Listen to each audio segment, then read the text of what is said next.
Não fui eu mesma quando fiz isso e desde então recuperei minha saúde. Fui abusada em casa por minha família durante muitos anos. Meus pais são testemunhas de Jeová, sabe? Mas deixei a religião quando eu tinha 14 anos. Não sou mais doente mental, não sou um perigo para mim mesma ou para os outros.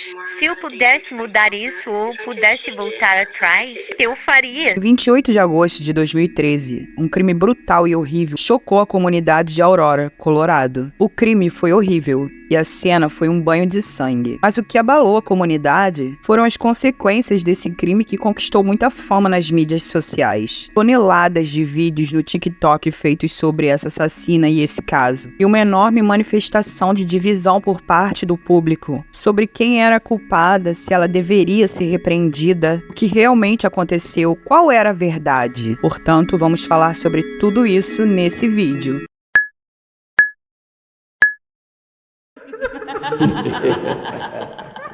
Isabella Guzman era filha única de sua mãe Yoon Mi-Roy e de seu pai Robert Guzman, que dedicaram toda a atenção e foco a ela. Quando Isabella tinha 4 anos de idade, seus pais, Yumi e Robert, se divorciaram por um motivo desconhecido, e em seguida sua mãe se casou com um homem chamado Ryan Roy, o que pode ter sido um gatilho para o transtorno de Isabella. Comportamentos difíceis nos anos seguintes, o que levou a um relacionamento conturbado entre mãe e filha. O fato da mãe ter deixado o pai e ter se apaixonado por outro homem foi uma luta significativa para Isabella. Ela sentia que Ryan estava tentando substituir o seu pai. E aos 7 anos de idade, a mãe de Isabella chegou a um ponto de ruptura e tomou a decisão de mandá-la para morar com seu pai biológico, Robert. E acho que ela foi mandada de volta em pouco tempo para morar com a mãe novamente. Embora não esteja claro que tanto a mãe quanto o pai Robert tenham lutado para assumir o controle total da tutela dela, pois os comportamentos da filha eram desafiadores. Isabella era uma criança difícil, com acessos de raiva terríveis e brigas frequentes com seus pais. Isabella foi criada na fé das Testemunhas de Jeová, que é um ramo específico do cristianismo. No entanto, aos 14 anos de idade, ela tomou a decisão de abandonar a religião, o que levou a uma série de problemas entre Isabella e seus pais. De acordo com a família e os amigos, Isabella apresentava um comportamento absolutamente problemático. Muito jovem, ela frequentemente se envolvia em brigas e discussões com outras crianças e não gostava de ir à escola. Ela tinha notas baixas e não gostava muito da maioria das coisas. Além disso,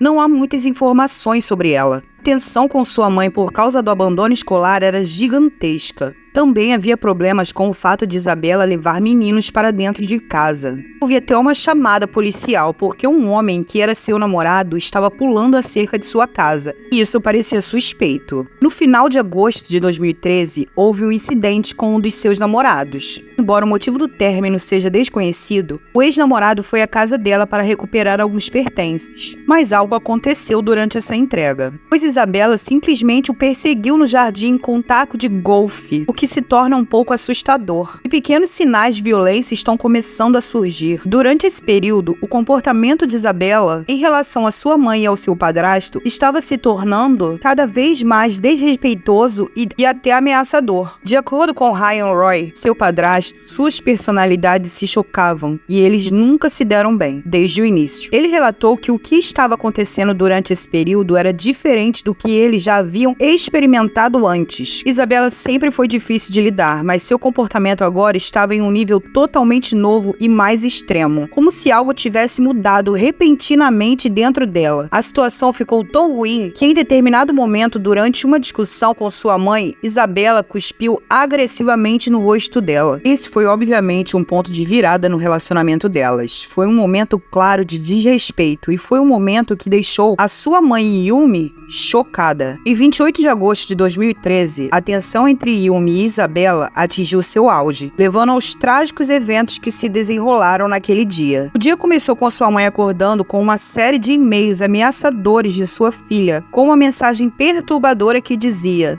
você vai me pagar. O conteúdo dos e-mails não é claro, mas foi suficiente para deixar sua mãe em pânico, pois ela temia por sua segurança e não sabia como lidar com aquela situação. Com sua filha volátil, ela se deparou com uma situação difícil, mas no final das contas sabia que tinha que agir para garantir sua segurança e a segurança das pessoas ao seu redor. Com relutância, ela tomou a decisão de chamar a polícia, esperando que eles pudessem, pelo menos, assustar sua filha e trazer alguma estabilidade de volta à situação conturbada em que eles se encontravam. A chegada da polícia foi uma faísca de esperança para Yumi, pois ela esperava que a presença deles ajudasse a diminuir a escalada de violência de sua filha. Os policiais realizaram uma verificação de bem-estar, avaliando a situação e tentando acalmar a tensão entre as duas. Aproveitando a oportunidade para falar para Isabela que, como ela já tinha 18 anos, a mãe tinha direito legal de pedir que ela saísse de casa, se ela continuasse a causar caos e ameaçá-la depois que a polícia saísse. Yumi teve que ir para o trabalho, deixando a filha problemática sozinha em casa. Ao longo do seu dia de trabalho, ela não pôde deixar de preocupar com a sua filha Isabela e com uma possibilidade de seu comportamento imprevisível. Portanto, com o coração pesado e preocupações crescentes, ela tomou a decisão de pedir ajuda ao pai biológico de Isabela, Robert. Em um pedido desesperado, ela solicitou a ajuda de Robert para conversar com Isabela, esperando que a filha fosse mais receptiva às palavras do pai do que ela era às suas, apesar de suas diferenças passadas. Ela reconheceu que Robert poderia ser um alívio valioso nesta situação e por isso esperava que seu envolvimento fizesse uma diferença positiva e que ele conseguisse falar com Isabela de uma forma mais eficaz. Ela simplesmente não podia, já que o relacionamento deles parecia ser melhor do que o relacionamento dela com Isabela. Então, na tarde de 28 de agosto, Robert chegou à casa de Yumi para ter uma conversa franca com sua filha Isabela. Ele sabia que tinha uma tarefa difícil pela frente, mas estava determinado a causar um impacto positivo quando eles se sentaram para conversar. Robert enfatizou a importância do respeito em qualquer relacionamento e a necessidade de a comunicação ser conduzida de maneira calma e madura. Para a surpresa de Robert, Isabela parecia receptiva e parecia estar levando suas palavras a sério. Robert estava otimista de que havia conseguido um avanço em que Isabela estava finalmente começando a ver o erro em seu comportamento, mas a situação estava longe de terminar.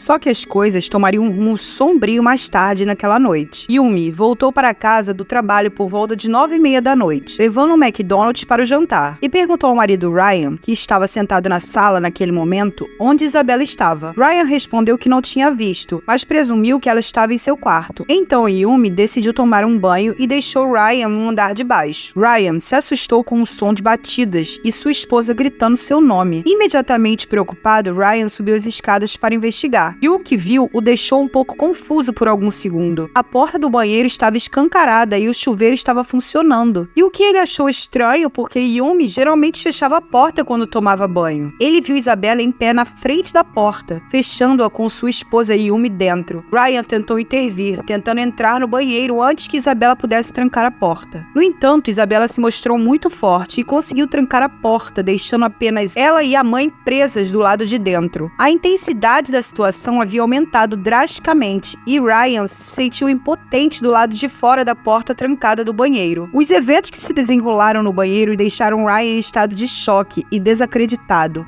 Ele não suportava ouvir os sons da esposa gritando por ajuda. Em um momento de desespero, ele sabia que precisava agir rapidamente e correu para baixo para pegar seu telefone e rapidamente discou 911, rezando para que a ajuda chegasse a tempo de salvar sua esposa. Enquanto subia as escadas, o coração de Ryan ficou apertado quando ele viu uma poça de sangue escorrendo por baixo da porta do banheiro. A essa altura, Yumi ainda estava no banheiro gritando e conseguiu gritar uma última palavra antes que tudo se calasse. E essa palavra era Jeová. Ryan está do lado de fora do banheiro quando a porta se destranca e se abre lentamente. Lá estava Isabela, encharcada de sangue, vestindo um top esportivo rosa com shorts turquesa, segurando uma faca para baixo, com o sangue escorrendo na sua lâmina, criando uma imagem de filme de terror. Ryan estava congelado de terror, sem saber o que havia acontecido com a esposa ou o que aconteceria com ele. Mas para sua surpresa, Isabela caminha em direção a ele em silêncio, sem nem mesmo olhar para ele, como se nem percebesse sua presença ali, e simplesmente passa por ele deixando Ryan em completo completo estado de choque e confusão. Quando Ryan entrou no banheiro, sua esposa Yumi estava caída no chão, imóvel e sem vida, com um taco de beisebol ao lado. A voz da operadora do 911, que estava em ligação com ele a todo momento, foi uma tábua de salvação no caos daquele momento. Apenas 11 minutos após a ligação inicial de Ryan, às 10h16, a velocidade com que tudo se desenrolou é impressionante. Apesar dos esforços de Ryan e dos serviços de emergência, Yumi foi declarada morta. A investigação sobre a morte de Yumi foi, sem dúvida, complexa e exigiu um exame minucioso das evidências. De acordo com o relatório da autópsia, Yumi sofreu um número impressionante de 79 facadas no rosto e no pescoço, além do nariz praticamente decepado. E só quero dizer que a brutalidade e a crueldade do ataque de sua própria filha, sua própria carne e sangue, são difíceis de compreender. Acredita-se que o ataque tenha começado com o uso do taco de beisebol, que foi encontrado ao lado do corpo de sua mãe. Parece que Isabella pode ter começado com o taco, usando-o para espancar ou enfraquecer sua mãe antes de começar a usar a faca, e desferir 79 golpes em seu rosto e pescoço. Ryan, desesperado por respostas e justiça por sua esposa, informou às autoridades que acreditava que Isabella havia fugido pelo jardim. A polícia rapidamente vasculhou a área em busca de qualquer vestígio dela. Infelizmente, seus esforços foram em vão. Isabella não foi encontrada. Como resultado, as autoridades decidiram divulgar as imagens de Isabella ao público, alertando as pessoas a não se aproximarem dela sob nenhuma circunstância. No dia seguinte ao assassinato, a polícia recebeu uma ligação de uma pessoa que relatou que havia um carro com um cadáver dentro, coberto de sangue, e a polícia respondeu rapidamente e se dirigiram ao estacionamento, onde o carro teria sido localizado. No entanto, ao chegarem lá, não encontraram nenhum sinal do cadáver. Ao revistar o carro no estacionamento, a polícia descobriu alguns pertences pessoais de Isabella, o que os levou a suspeitar que o corpo coberto de sangue que estava no carro era de Isabella. Por volta das 2 horas, a polícia recebeu uma informação de que Isabella havia sido vista do lado de fora do estacionamento onde seu carro foi encontrado. A polícia rapidamente se aproximou do local e a prendeu pelo assassinato de sua mãe. Os detetives estavam no meio do interrogatório de Isabella quando seu pai Robert Guzman perde a cabeça ao encontrá-la. Assista agora alguns trechos.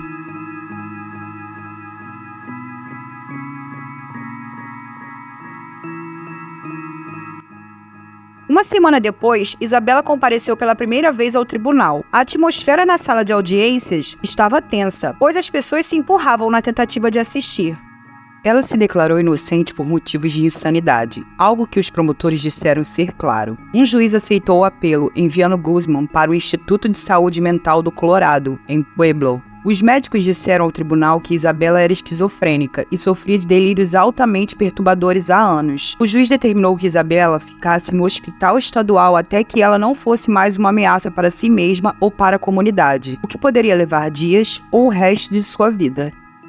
Eu gostaria de agradecer você que ficou até aqui. Não deixe de seguir o canal, por favor, isso nos ajuda demais. Deixe seu like. Cuidem-se, eu fui.